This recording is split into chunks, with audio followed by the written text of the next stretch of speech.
Hola, ¿qué tal? Buenas noches a todos y a todas, bienvenidas y bienvenidos. Y de alguna manera vamos a dar inicio a la clase prevista para el día de hoy. De ello vamos a hablar ahora en esta parte introductoria, más que todo para ver algunas cuestiones que vimos las clases anteriores, dicho sea de paso, las clases de la semana pasada están ya en el aula virtual, allí las pueden consultar y ustedes de alguna manera seguir la lectura de la bibliografía. También en esa parte, digamos, del aula virtual, si se dan cuenta, allí les subí algo que les había enviado con anterioridad, unos audios, y también les subí material de lectura del cual trató las clases anteriores, ¿no? Como para que ustedes también tengan una guía de lo que se vio y de lo que presentamos en las clases anteriores. Buenas noches, María.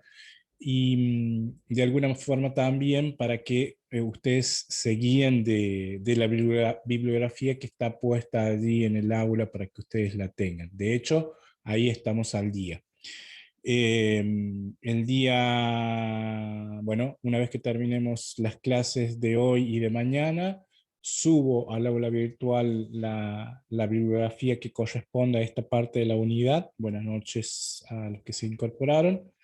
Eh, y de alguna manera, de esa manera, a medida que avance el cursado, yo les voy a ir subiendo en el aula virtual, por lo tanto tendrán que matricularse allí en el aula en el Moodle de la UTN, como para que ustedes puedan tener acceso y puedan tener, digamos, a mano todo el material de la cátedra. ¿Estamos hasta allí? ¿Alguna duda, algo que quieran plantear, algo que quieran decir?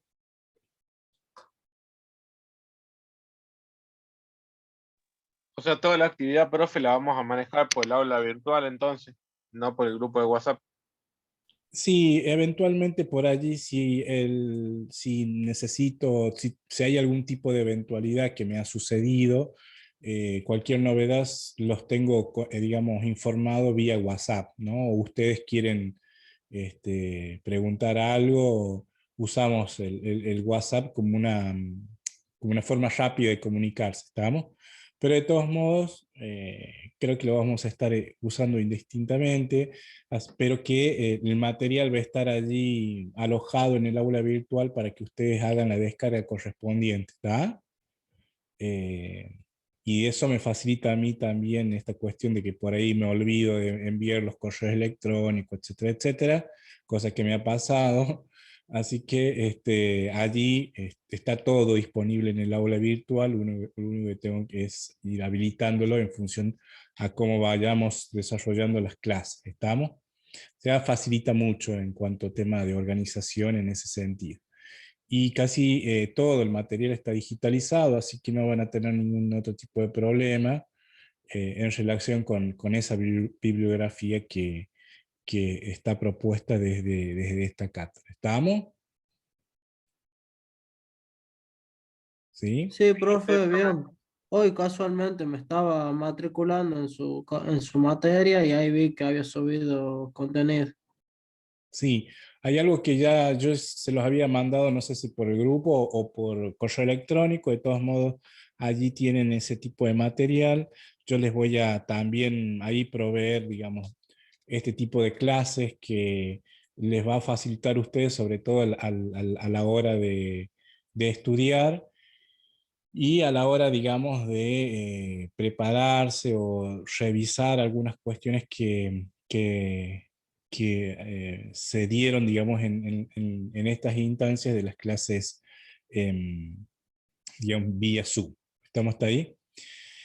El día de hoy vamos a ver, nada más y nada menos, vamos a hacer un repaso de lo que vimos la clase, como le dije la semana pasada, pero para retomar un nuevo tema que se relaciona nada más y nada menos que con la parte digamos, Durkheim, uno de los clásicos dentro de lo que es la sociología, ¿no?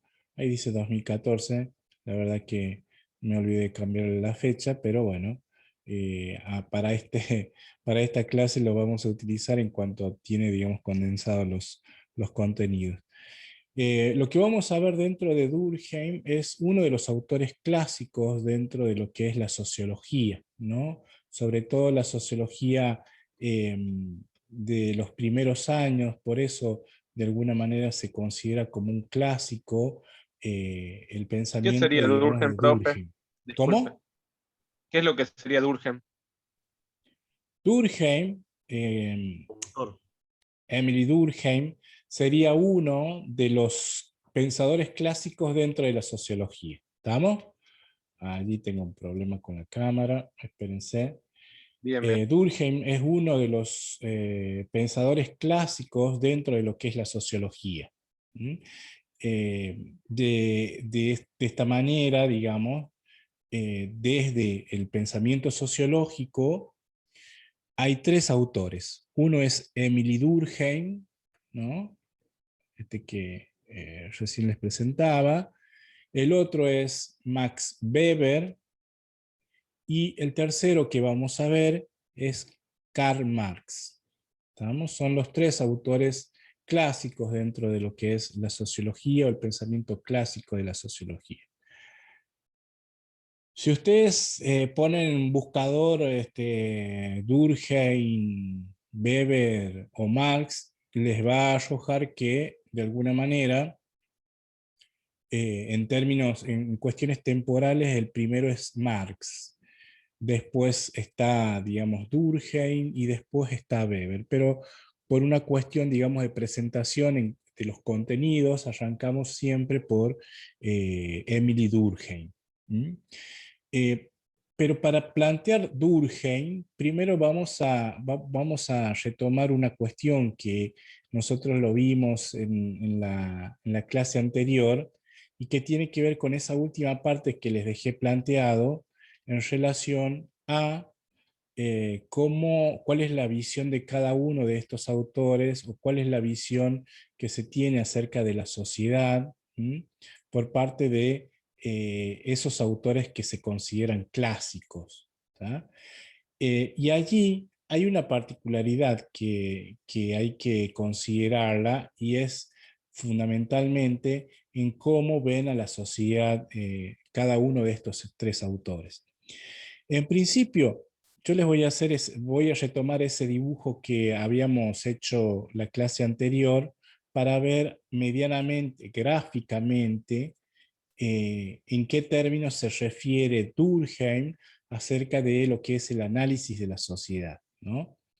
Vamos a plantear una cuestión muy importante que tiene que ver que si nosotros ubicamos, tratamos de dibujar, digamos, si esto fuese la sociedad, esto es lo que hicimos en la última parte de la clase pasada, este autor es Emily Durkheim.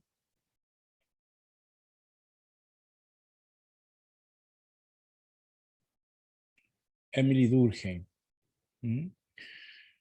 Durkheim va a decir, bueno, si este fuese la sociedad, ¿no? Y acá esta sociedad está compuesta por individuos, ¿no? Va a decir, bueno, en realidad cada uno de esos individuos se comporta según las sociedades en las cuales ha nacido, ha crecido, ¿no? Y por lo tanto, Durkheim le va a prestar le va a dar, digamos, una mayor importancia a las cuestiones sociales que tienen efectos sobre los sujetos, sobre los individuos, ¿no? Va a decir, la sociedad se impone sobre el individuo, ¿no? Pero también en esa sociedad no solo hay, digamos, individuos, ¿no? Personas que de alguna manera se relacionan, también hay un cierto número Perdón, de... profe, perdón que Sí, lo corte. Pero, entonces, la sociedad se impone sobre el individuo. Como usted. exactamente. La sociedad se impone sobre el individuo, en esos términos. ¿Ah? No sé quién preguntó, no los puedo ver acá. Yo, Tomás. Tomás. en esos términos, digamos, la sociedad va a conformar los individuos, ¿no? Es decir, no hay forma de escaparse, digamos, si nosotros consideramos el pensamiento de Durkheim, no hay forma de escaparse a ese tipo de imposiciones, ¿tá? Que nos hace la sociedad, ¿no? También recuerden, y esto para que ustedes lo consideren, el periodo en el cual Durkheim está escribiendo o escribe, es decir, pleno siglo XIX, principio del siglo XX, muy vinculado con corrientes, digamos, que tienen que ver con el positivismo. Ya vamos a ver de qué se trata en ese sentido, pero a la hora de hacer ese análisis acerca de lo que es la sociedad, ¿no? Y sobre todas las cosas, a la hora de analizar la tensión entre lo que es el individuo y la sociedad, vamos a ver cómo la sociedad en este caso se le impone a los individuos, ¿no? Profe, una Diga, pregunta.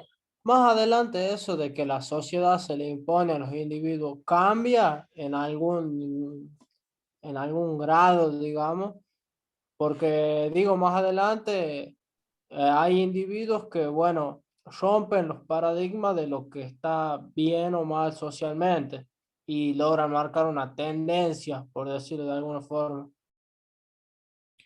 sí, obviamente que lo que yo le estoy presentando es el pensamiento clásico de los primeros sociólogos, y por lo tanto hago referencia con esta salvedad que se los dije al principio, de lo que es un análisis de la sociedad europea de mediados y finales del siglo XIX, principio del siglo XX.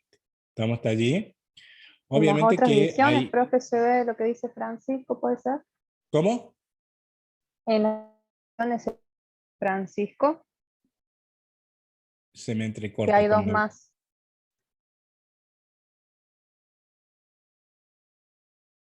¿Cómo me dijo? No, se me entrecortó cuando usted me estaba preguntando. ¿Cómo? No, porque preguntaba si en las otras visiones que plantean también los otros autores se ve lo que dice Francisco. Sí, en algún... A ver, vamos a ver, digamos, en este autor clásico, es decir, bueno, la sociedad se le impone al individuo, ¿tá? Y en función, digamos, a los otros autores, en el caso de Weber, va a decir lo contrario. No es tan así como lo plantea Durkheim o lo planteaba Durkheim, sino más bien son los individuos y las relaciones que entablan cada uno de esos sujetos quienes van a conformar sociedad, ¿tá? O el otro planteo que va a hacer Karl Marx, que dice, bueno, sí, los individuos, los sujetos entran en relaciones sociales, conforman sociedad, pero a su vez son las sociedades las que de algún modo, un tiempo después, se le vuelven en contra, ¿no? Hay digamos, una visión muy diferente entre estos tres autores. La que estamos presentando el día de hoy es la visión de Durkheim. ¿Qué sostenía Durkheim? Esto, que de alguna manera la relación entre el individuo y la sociedad se presenta a partir de que la sociedad se le impone al individuo. ¿Estamos hasta allí? Obviamente que, como dice Francisco, este pensamiento ha sido superado, ¿no? Pero para poder llegar a algún tipo de análisis acerca de los clásicos, siempre nos remitimos a esta cuestión del pensamiento de Durkheim. ¿Estamos hasta allí? ¿Alguna pregunta? Bien, bien, profe, perfecto. Bueno, entonces, Durkheim plantea esto. Bueno, en realidad en esta sociedad, en ese dibujito que yo les hago y que le hice la clase anterior, es como que hay ciertos, lo que le interesa a Durkheim van a ser ciertos factores sociales, ¿no? ¿Tá? Ciertos factores sociales que de alguna manera se le imponen al sujeto, y de alguna manera esos factores sociales, ¿no? contribuyen, estimulan, digamos, no quiero decir la palabra determinan, pero de alguna manera se imponen con las decisiones que toman esos individuos o esos sujetos, ¿no? Ya vamos a ver en un caso muy particular y que tiene digamos, actualidad al día de hoy. Entonces, Durkheim va a plantear este tipo de sociedad, pero en ese tipo de sociedad, ojo, estamos hablando, y esto quiero que les quede en claro, estamos hablando de la sociedad del siglo XIX, ¿no? De la sociedad europea, ¿sí? Europa del siglo XIX, en la segunda etapa de la revolución industrial. Recuerden que a mediados del siglo XIX se da la segunda etapa de la revolución industrial, ¿no? Entonces, hay todo un contexto en la cual escribe Durkheim para plantear esta cuestión de la tensión que se da entre individuo y sociedad. Y a su vez, dentro de ese esquema, ¿no? Está muy influenciado por digamos, por una corriente dentro de las ciencias vinculado a lo que es el positivismo. ¿Estamos hasta allí? Obviamente que, como planteaban sus compañeros, esto va a ser superado, va a ser discutido con el tiempo, pero de alguna manera va a sentar las bases acerca del pensamiento sociológico tal cual como lo conocemos al día de hoy. ¿Está claro hasta ahí? Espérense un cacho que cambio un ratito la ventana. Entonces, allí, para ver esta cuestión, Durkheim se va a valer, ¿tá?, de ciertos pensadores, de cierta influencia, sobre todo de aquellos, digamos, primeros sociólogos, ¿no?, de lo que va a ser finales del siglo XVIII, principios del siglo XIX, que plantean una cuestión muy importante en relación a un tema que tiene que ver justamente con digamos, con una forma de dar a todos estos estudios acerca de la sociedad cierto grado de cientificidad, ¿no? Es decir, allí lo que se intenta es traspolar la cuestión del método, sobre todo las cuestiones del método en las ciencias, digamos, en las ciencias biológicas, en las ciencias duras, en la física, en la matemática, hacia una nueva ciencia como lo era la naciente sociología. Pero también se mezclaban con esas concepciones, por supuesto, que tienen que ver con la lógica del positivismo, las concepciones que tienen que ver acerca de un orden, ¿no? Si recuperar esta cuestión del orden medieval por un lado, o sentar nuevos principios a partir de estos cambios. Ahora, allí hay una cuestión muy interesante que se plantea acerca de esta cuestión, digamos, es superar esa cuestión teleológica, ¿no?, que tiene que ver con la explicación que se dan, o esa explicación de corte, si se quiere, religioso, que habíamos hablado en la clase anterior, o la cuestión, digamos, metafísica que se planteaba desde un posicionamiento desde la Revolución Francesa, hasta llegar a esta cuestión, digamos, de el positivismo y con el avance, digamos, de lo que es la ciencia, a partir, digamos, de los planteos de Comte, por sobre todas las cosas.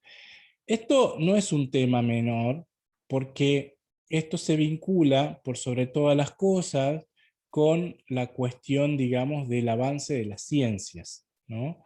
Digamos, las ciencias en general y sobre todo la cuestión de las ciencias sociales en aquel momento, digamos, en un periodo, digamos, naciente de lo que son las ciencias sociales.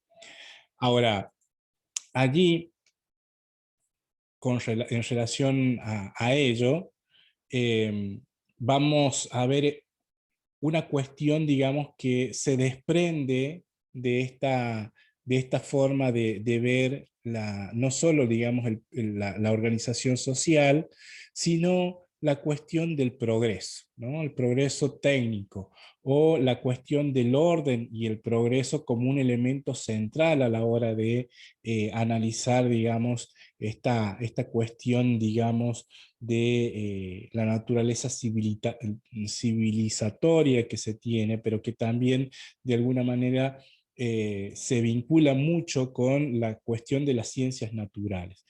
Es un tema que de alguna manera va a traer como punto de partida esta cuestión, de alguna manera, de que la historia, al menos la historia tiene un fin, y ese fin, ¿no? Y esa marcha de la historia y esa civilización está en las cosas, por sobre todo, de alguna manera, ¿no? Y por lo tanto, hay un planteo teleológico en el sentido de que la historia sigue su marcha, sigue su camino, ¿no? Y que por lo tanto no hay un modo de volver atrás, sino que hay una mirada lineal acerca de la cuestión, digamos, de esa marcha de la historia.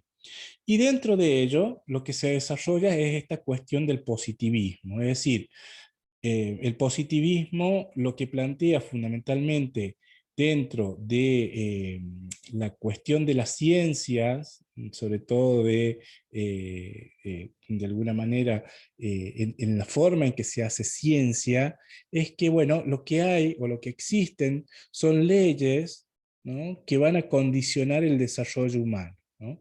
Entonces, y allí el elemento privilegiado que se va a tener en cuenta para dar cuenta de todas estas leyes que condicionan el desarrollo humano va a estar vinculada con la empiria, ¿no? O sea, con la observación empírica, ¿no? Y toda cuestión que haga a la cuestión de la ciencia tiene que estar referenciado en algo empírico, ¿no? Es decir, ser posible de ser observado, analizado, etcétera, etcétera. Y esa es la tarea del sociólogo, es decir, ver de alguna manera o tratar de dar cuenta, ¿no?, cómo la sociedad está sujeta a una evolución histórica y de alguna manera hay que observar esa sociedad, pero no solo observarla, sino que también hay que teorizarla. ¿Estamos? Entonces, en este contexto es en el que surge la cuestión, digamos, en este contexto, digamos, de orden, digamos, progreso técnico, perdón, versus orden en la organización social, es en donde de alguna manera surge esta cuestión de la sociología como una ciencia que intenta explicar, al menos, todos estos fenómenos a partir de lo que son la empiria. Y allí hay un autor, que es Saint-Simon, que va a plantear esta cuestión de recuperar el orden sobre todas las cosas, digamos, en el progreso puesto por sobre todas las cosas en una clase que se vincula a la clase industrial, ¿no? Un cuestionamiento que se hace por sobre todas las cosas a aquellos pensadores que con anterioridad se vinculaban a lo que es la idea de contrato social, ¿no? La sociedad organizada según las capacidades de sus integrantes, que es un planteo muy de esa época, y esto que yo les planteaba en la clase anterior, el de analizar, digamos, la sociedad como si fuese un organismo vivo, o sea, la metáfora del organismo en la cual cada persona cumple una función social específica, y que la sociedad de alguna manera debería de funcionar como si fuese un engranaje, como todos los engranajes de una parte de un reloj, si se quiere, ¿no? Y allí hay un tema aquí relevante, fundamental, y es fundamental, que luego van a tomar no solo Durkheim, que es lo que lo vamos a ver entre hoy y mañana, sino también Weber y el propio Marx, y que tiene que ver con la concepción de ciencia. Es decir, cómo la ciencia, ¿no? Al menos en esos primeros instantes, era pensado como, digamos, como la alternativa a la resolución de todos los problemas. Es decir, como el principio organizador del conocimiento, pero también de la sociedad. Y en ese contexto, la sociedad, se plantean estos autores, y sobre todo estos clásicos, tanto Durkheim, Marx y Weber, que la sociedad posee una naturaleza que le es propia y por lo tanto debe ser estudiada, ¿no? En función de ese contexto de finales del siglo, lo repito, finales del siglo XVIII, todo el desarrollo de lo que es siglo XIX, en la Europa, digamos, y muy influenciada por los efectos de la primera e influenciada por los efectos de la segunda revolución industrial, que de alguna manera van a plantear esta cuestión acerca de ese orden, la idea de ese orden. Y en ese contexto también surge el otro pensador, que es Comte, Augusto Comte, quien de alguna manera toma todos estos desarrollos de estos teóricos, va a sistematizar, digamos, el pensamiento del anterior autor, que es Saint-Simon, y de alguna manera Comte va a dejar sentadas las bases de la investigación social, ¿no? Por supuesto que lo hace en un contexto en donde el positivismo pesa muy fuerte y por lo tanto el privilegio de la observación, de lo empírico sobre la imaginación, que esto es una discusión, digamos, si se quiere, en un corte filosófico, que nosotros no lo vemos, pero que de alguna manera se contrapone a aquellos análisis que parten fundamentalmente del pensar subjetivo, si se quiere, ¿no? Estos autores van a plantear esto. Bueno, no, en realidad lo que hay que privilegiar para hacer ciencia es nada más y nada menos que la observación, o sea, la empiria, lo empírico, lo que se pueda contrastar, ¿no? Y allí comienzan a refutar a muchos autores, digamos, vinculados al contractualismo, entre ellos Rousseau, Hobbes, al plantearlo que toda esa cuestión es una pura ficción, ¿no? Entonces, lo que hay que privilegiar dentro de este contexto del surgimiento de la sociología como ciencia, pero que también está muy marcada por el surgimiento del positivismo, es la idea de que la observación de los hechos, ¿no?, va a dar cuenta, es la que mejor da cuenta acerca de los fenómenos sociales, por sobre todas las cosas. Y allí, en ese contexto, la ciencia positiva va a dar nada más y nada menos que digamos, un marco explicativo al fin de buscar, digamos, relaciones, regularidades entre hechos y a partir de allí establecer leyes generales, ¿no? Es decir, cómo de alguna manera la regularidad, ¿no?, tiende, digamos, a plantearse en esos términos, a partir de allí, digamos, plantear, digamos, leyes que expliquen el funcionamiento del mundo. ¿Estamos hasta allí? Bien, profe, perfecto, sí. ¿Está? Bueno, esto es, no se preocupen de esto, yo se los voy a pasar después este Power para que ustedes lo tengan allí y se guíen también, les sirve como guía en el texto que tienen para leer, ¿no? Ahora bien, allí, dentro de ese contexto, de esos autores, ¿no?, dentro de ese contexto en donde hay que, digamos, visualizar esta idea de el progreso técnico, pero también el orden, ¿no?, el orden dentro de la organización social, valga la redundancia, dentro de ese contexto del surgimiento de Saint-Simon, digamos, como el que privilegia el recuperar un tipo de orden, o en el contexto de que escribe Comte a la hora de sentar las bases o de sistematizar ese pensamiento de Saint-Simon, de este autor anterior, va a surgir Durkheim, ¿no? O va a tomar de alguna manera esos aportes de ese positivismo de finales del siglo XVIII y principios del siglo XIX. Fíjense que Durkheim escribe ya medianamente casi a finales de lo que va a ser siglo XIX, ¿no? Esto le decía yo, si ustedes ponen en un buscador Karl Marx por un lado, después le ponen Weber, Max Weber, y después ponen Emily Durkheim, le va a dar cuenta que primero está Marx. Y después viene Durkheim, y después, un poquito más acá en el tiempo, Weber. Ahora, acá lo que plantea Durkheim son tres cuestiones centrales, ¿no?, para entender el funcionamiento de ese contexto, digamos, de ese contexto de la Europa digamos, finales del siglo XIX. Espero que les acomodo bien esto.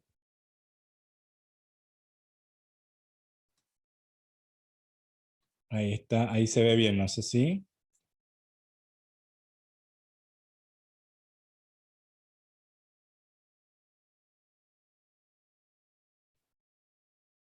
Se ve bien ahí, ¿no? Ahí sí, profe.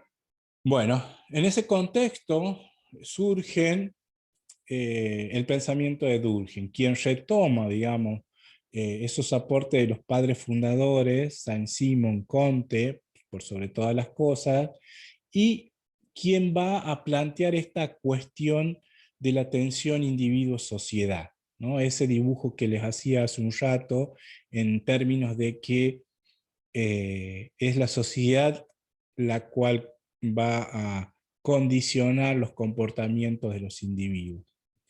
Pero también se inscribe, en el caso del pensamiento de Durkheim, en la tensión acerca del orden y el progreso, ¿no? Orden y progreso. Y por lo tanto, como muy buen positivista, lo que va a considerar para sus análisis es esta cuestión de la metáfora del organismo, ¿no?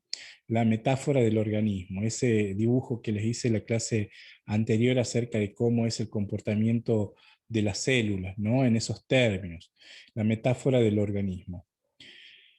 Hay en Durkheim varias obras, pero de alguna manera, desde el punto de vista sociológico, para este curso rescatamos tres, ¿no? Pero hay varias obras que son de interés, pero que de alguna manera, estas tres de alguna manera nos da una idea general acerca de lo que es el desarrollo teórico de este autor.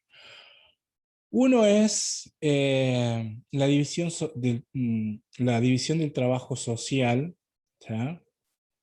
La otra es las reglas del método sociológico, y un tercer libro que es un poco lo más, digamos, trascendente, en el sentido de tratar de comprobar, de verificar empíricamente todo su postulado teórico acerca del suicidio, ¿no? Entonces son tres obras. Una, la división del trabajo social, las reglas del método sociológico y la contrastación empírica que Durkheim, como sociólogo, y ya vamos a hacer la aclaración en relación a esto, hace acerca de un fenómeno como lo es el suicidio. La gran pregunta que se hace es ¿por qué la gente se suicida?, ¿no? Es lo que más le interesaba, digamos, develar a Durkheim en aquel momento en el cual escribe, sobre todo esta última parte. También hay que tener en cuenta los elementos en los cuales, digamos, gira toda su obra, ¿no? Toda su obra gira por sobre todas las cosas en un contexto de crisis moral en lo que es la Francia, ¿no? En Francia ya de mediados y finales de lo que es el siglo XIX. Y allí hay un término muy importante que tiene que ver justamente en el surgimiento de lo que va a ser la anomia. Anomia. ¿Saben lo que es anomia? No. Anomia. Falta de normas, ¿no? La falta de normas. Va a plantear, digamos, Durkheim. La anomia es un elemento que, de alguna manera, es un elemento en la cual la sociedad, a la cual las sociedades no deberían de tender, ¿no? No deberían orientarse en ese sentido a lo que es la anomia, es decir, a una anomia generalizada, a que nadie respete, digamos, las normas impuestas en la sociedad.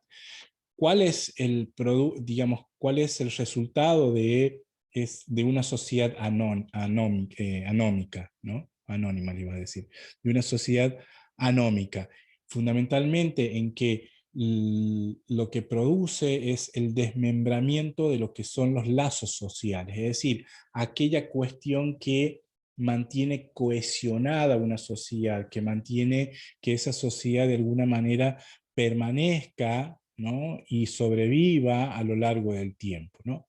Y lo que ve Durkheim en ese contexto de la Francia de finales del siglo XIX, como efectos de lo que es la segunda etapa de la revolución industrial, un fenómeno que se da fundamentalmente con una crisis, a partir de una crisis moral en ese periodo. Y allí lo que le llama la atención para dar cuenta de esto es la cuestión, digamos, de un suicidio, el famoso caso Dreyfus, en la cual, digamos, un militar de alto rango es juzgado por traición, pero que allí lo que da, digamos, lo que da cuenta es esta cuestión de que, bueno, esa condena actuó como un chivo expiatorio, digamos, de una sociedad enferma, creyendo resolver, digamos, los problemas, sus propios problemas. Y a partir de allí, lo que plantea es esta cuestión de cómo el elemento central en toda fragmentación social es el de recuperar el valor de las, digamos, el valor o la fuerza de cohesión que pueden tener las corporaciones. Ya vamos a ver a qué se refiere en relación con las corporaciones. Eso presupone, de alguna manera, que una red, digamos, de instituciones van a servir de malla de contención, si se quiere, ¿no? Para que la sociedad no se fragmente. Eso es un punto central en cuanto a analizar esta cuestión, digamos, de la desintegración social. ¿Estamos hasta allí? Sí, profe. Bueno.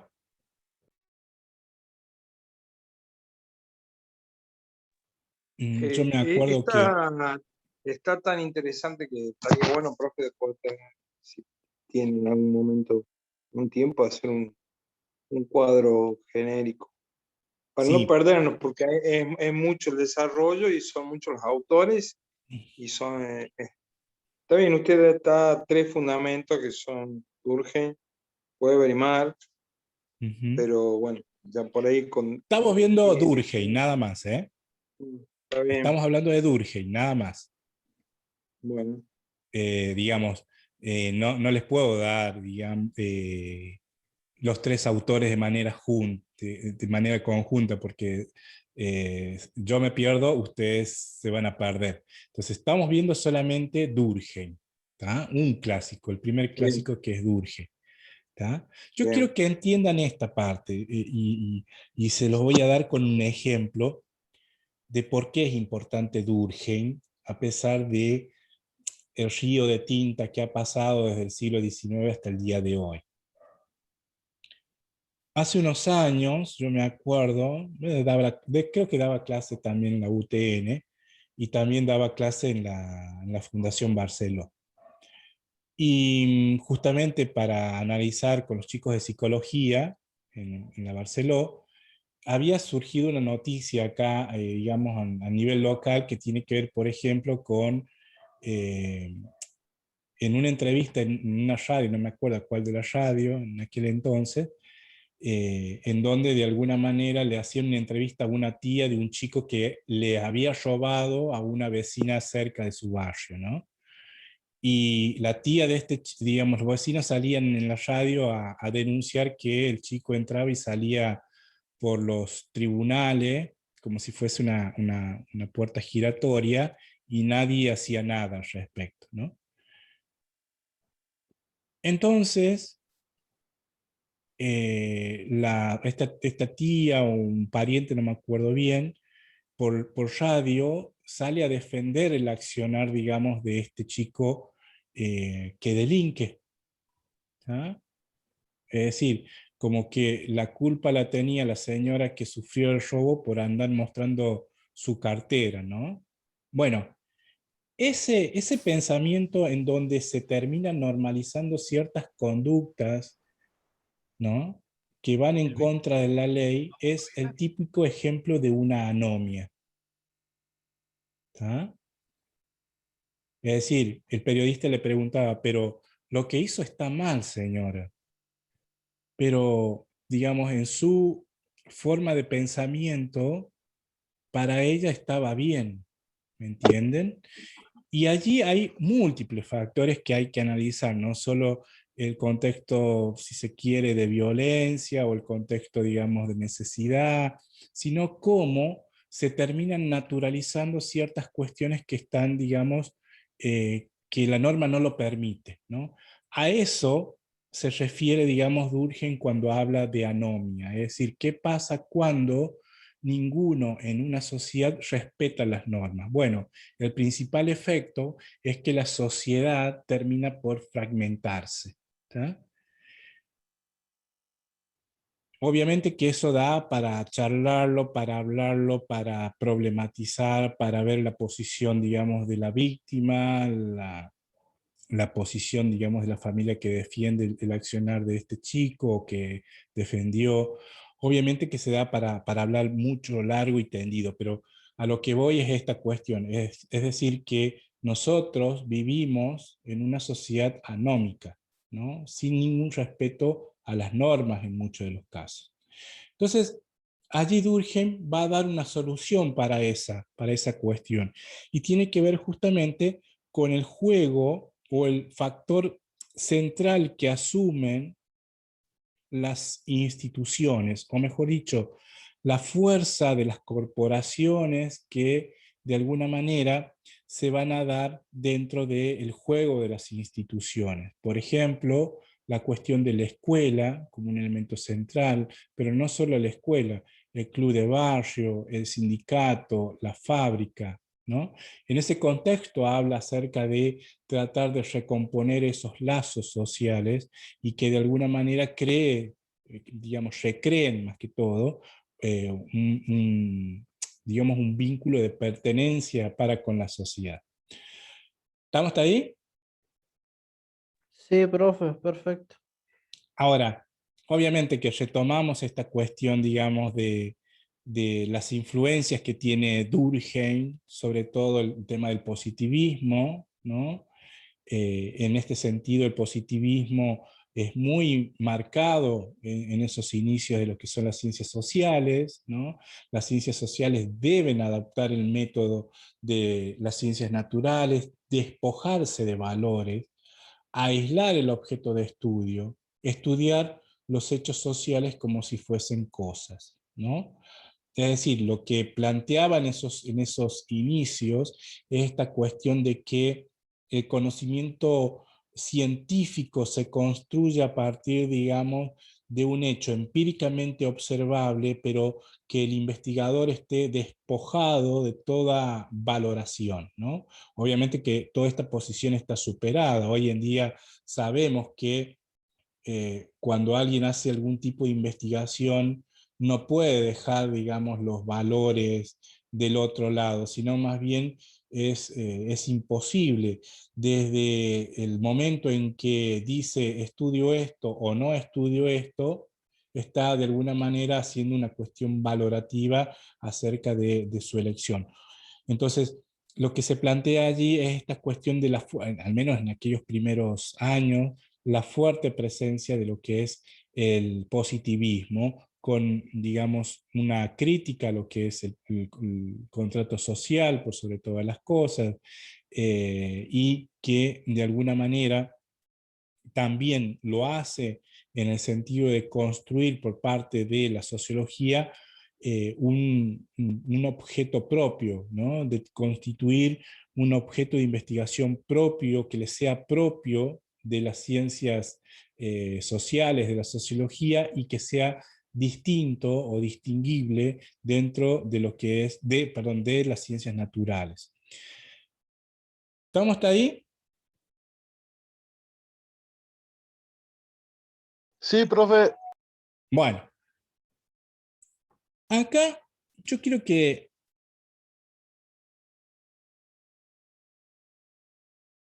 Gabriel Herrera, creo que fue así, no me acuerdo cómo fue el hecho, pero yo sí lo que recuerdo, Gabriel me escribe por el chat, pero yo sí recuerdo el hecho de que un familiar o alguien salía a defenderlo, ¿no? Entonces, en ese sentido.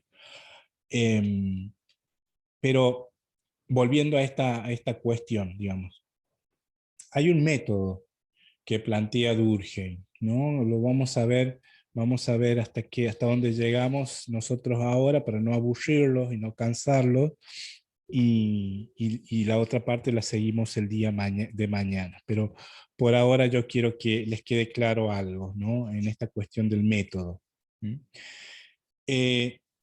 Hay una característica del método, cuando hablo de método, estoy hablando del método de estudio, es decir, la forma o los modos en los cuales yo voy a encarar el estudio de un fenómeno social. ¿Tá? En ese sentido me refiero al método que utiliza en este caso Durkheim. Y Durkheim va a plantear esta cuestión de que su método es, digamos, estructuralista, en el sentido de que hay que considerar, ¿no? Las partes y cómo cada una de esas partes van a conformar el todo, ¿no? El todo social. Por lo tanto, eso también implica una concepción holística, es decir, una concepción integral, ¿no? Es decir, el sistema social como una totalidad. ¿Mm? Pero con la diferencia de que esa concepción holística, eh, ¿tá? Debe ser presentada como si fuera, digamos, algo objetivo, ¿no? Ahora, el todo social es diferente a las partes que lo componen, ¿no? Hay un todo, pero hay diferentes partes, se diferencian, digamos, de las partes que lo componen. También, y aquí vengo a este dibujo que les hacía hace un rato al principio, en donde hacía el círculo y los sujetos o los individuos, es determinista, ¿no? Es decir, el sujeto está determinado por factores sociales, van a decir.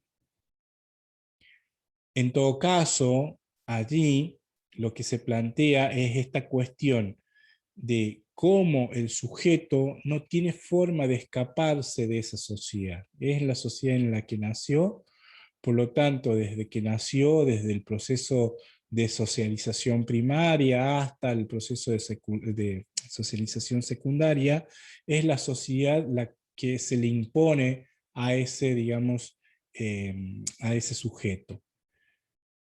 Y aquí es muy importante este tema, es que el método, lo que plantea, o el método que, digamos, utiliza Durkheim, es aquel que de alguna manera da cuenta de los marcos regulatorios, ¿no? Es decir, de las normas, de cómo las normas se van imponiendo al sujeto, ¿no? Cómo ciertos valores se van imponiendo al sujeto. Pero no solo normas y valores, sino cómo terminan influenciando en cierto modo las instituciones, ¿no?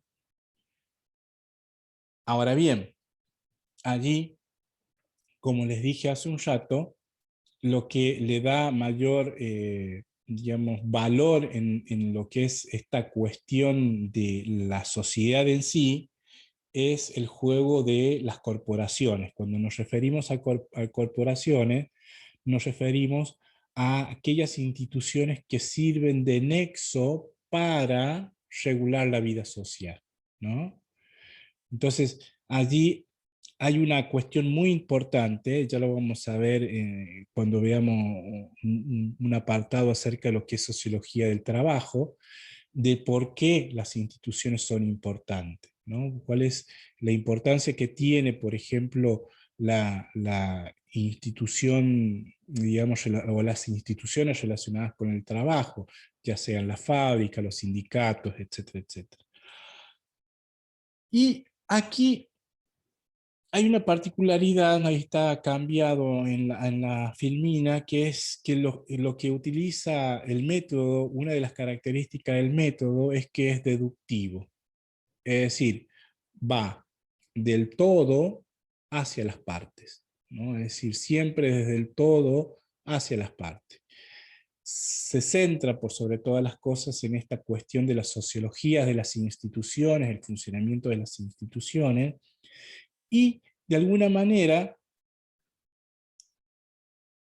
el marco de, digamos, de objetividad que se plantea a partir de este análisis es que la sociedad se impone al individuo, ¿no?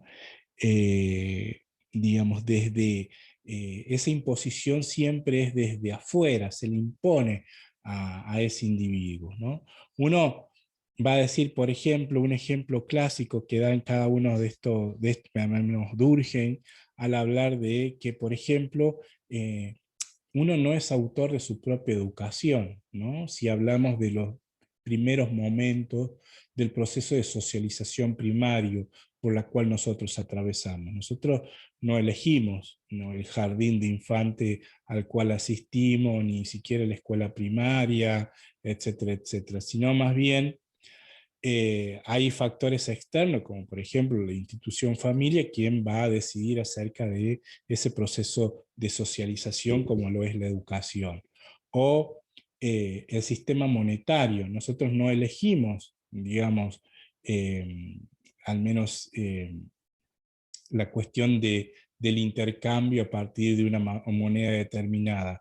A lo sumo elegiremos ya cuando somos un poco, ya estamos, digamos, institucionalizados y podemos dar cuenta a partir de nuestra propia decisiones cuál, digamos, medio de arbitraje o de intercambio en términos de moneda podemos llegar a utilizar, el dólar, el peso, el euro o lo que ustedes quieran. El lenguaje, ¿no? El lenguaje, nosotros no decidimos, digamos, el lenguaje materno, ¿no? Se nos es impuesto y de esa manera también nosotros le imponemos estas pautas de comportamiento según nuestra sociedad, según la sociedad en la que nos tocó nacer, y que de alguna manera esta posición marca hasta qué punto, ¿no?, el sujeto está determinado en función a esas cuestiones que se van sucediendo en la vida cotidiana, en el proceso de socialización primaria, en el proceso de socialización secundaria, hasta tanto uno adquiere conciencia o verdadera conciencia acerca, digamos, de su real situación de vida, si se quiere, ¿no? Y acá voy a terminar con este punto. Después mañana vamos a retomar, digamos, a Durkheim, solamente estamos con, repito, solamente estamos con un autor. En Durkheim vamos a ver ciertas palabras claves, ¿no? Esas palabras claves o conceptos claves hacen referencia, por un lado, a esta cuestión de por qué el trabajo mantiene a una sociedad unida, ¿no? Cohesionada. Eso quiere decir, ¿no? El trabajo cumple una función social, ¿no? Ya vamos a ver en qué términos el trabajo cumple una función social, por sobre todas las cosas, porque intenta ordenar, ¿no? Y también intenta integrar según la visión de Durkheim. Fíjense una cosa, que con esto que les comentaba, no sé si la clase anterior o en las primeras, por ejemplo, la educación, si uno va, si asiste a la escuela, adquiere normas de comportamiento, etcétera, etcétera, sabe leer, escribir y todo lo demás, eh, o al menos intentaba, digamos, dar cierto, o se da cierto margen de socialización, tanto primaria como secundaria, es decir, en la internalización de normas, internalización de reglas, ¿no? De conducta. Pero también el trabajo impone ciertas pautas de comportamiento, ¿no? Si yo hoy tengo un trabajo, ¿no? Sé que me tengo que levantar a las 7 de la mañana, llegar a horario, cumplir lo que me dice el jefe, tratar de hacer la producción que tiene pensada la empresa, y una vez terminada en mi horario me puedo retirar, y así sucesivamente. Entonces, esa visión acerca de cómo una visión donde el trabajo cumple una función integradora, también hace a la cuestión de la internalización de normas y pautas de comportamiento, al menos desde la visión de Durkheim. Ya vamos a ver que en otros autores hay otra visión acerca de lo que es el trabajo. Por lo tanto, hay que ver esta cuestión también en torno a las normas y las instituciones, en cómo estas se adaptan a este nuevo tipo de sociedades industrializadas, ¿no? Recordemos y volvemos de nuevo sobre este tema. Recuerden que que Durkheim escribe a finales del siglo XIX y principios de lo que es siglo XX, ¿no? Por lo tanto, las normas y las instituciones van a servir como punto nodal para sacar a una sociedad determinada de su estado anómico, ¿no? Es decir, sacar a la sociedad de una situación que se presenta como de anomia social, ¿no? O sea, con una falta de normas. Y allí, y esto es lo que más nos interesa o que más le interesa a ustedes como en relación con su saber, su experticia y su disciplina, en cómo a partir, digamos, de la división del trabajo, comienzan de alguna manera a distribuirse roles y funciones, ¿no? Que responden nada más y a nada menos que a esa sociedad pensada como si fuese un organismo social, ¿no? Es decir, hay necesidad de regulaciones que deberían establecer ciertas y asumir ciertos roles y funciones según sean sindicatos, corporaciones patronales, empresas, ¿no? La cuestión de la intervención del Estado o no, la no intervención del Estado, ¿no? La posición que se adopten desde una visión digamos, del liberalismo económico en relación con esta cuestión del juego de las instituciones. Por lo tanto, en términos de Durkheim, y esto quiero que les quede claro, de lo que hablamos es nada más y nada menos que de una división del trabajo, ¿no? Alguien, digamos, hay una una distribución de roles y funciones que responden fundamentalmente a este tipo de sociedad, o al menos al tipo de sociedad en tiempo en el cual escribe Durkheim, que es finales del siglo XIX, principio del siglo XX. Y allí hay un tema muy importante que tiene que ver justamente con este esquema del pensamiento de Durkheim en relación con la cuestión, digamos, de cómo mantener unida esta sociedad, o estas sociedades, ¿no?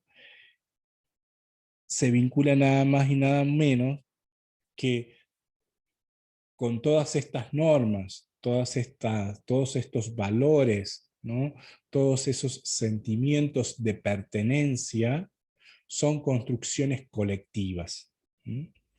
Por lo tanto, si es una construcción colectiva, ¿no? Al menos dentro de un conjunto social estamos hablando, estas se van a imponer para con los sujetos individuales, ¿no? Por lo tanto, van a ejercer cierto tipo de coerción para con el resto, digamos, de la sociedad. Y este tipo de, digamos, construcciones colectivas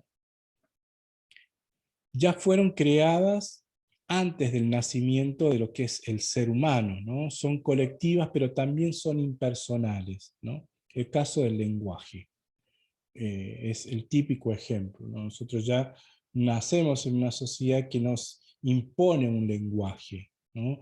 Y en función a ese lenguaje, cada cual vamos desarrollando nuestras habilidades y nuestra forma de comunicación, al menos en ese contexto, al menos en ese momento del proceso de socialización primaria. ¿Estamos hasta ahí?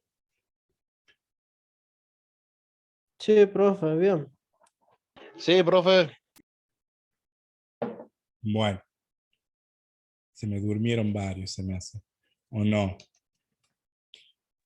No, profe, no. Bueno, entonces, recapitulando, lo que vimos el día de hoy es nada más y nada menos que la presentación de uno de los clásicos, ¿no? En este caso, Emily Durkheim. ¿Ah? Es uno de los pensadores clásicos dentro de la sociología, que escribe a finales del siglo XIX, principios del siglo XX, y trata de darle cierta sistematicidad al pensamiento sociológico, muy influenciado por el positivismo, ¿no? Pero también tratando de pensar y tratando de dar algún tipo de respuesta a la sociedad francesa de finales del siglo XIX, en pleno contexto, digamos, del proceso de revolución, de la segunda etapa de la revolución industrial, y que de alguna manera va a sentar las bases de lo que son todos los, digamos, algunas de las de los pensamientos que ha influido desde la mirada de lo social acerca de los fenómenos no solo, digamos, sociales, sino también políticos, culturales y de pautas de comportamiento de los individuos o los sujetos. ¿Estamos hasta ahí? Sí, profe, ¿Alguna bien, pregunta, algo que vamos. quieran agregar? No, ahí vamos. Bueno, ahí vamos entonces. Bueno, entonces, recapitulando, vamos allí, los invito a que se matriculen en el aula virtual, y en el aula virtual van a encontrar, digamos, la, la bibliografía y parte de esta clase para algunos de sus compañeros que no pueden asistir. Y nos vamos a mantener por ese medio para, más que todo, la cuestión de los recursos, es decir, el material didáctico o, digamos, el material de lectura que va a ser utilizado durante este tiempo en la cátedra.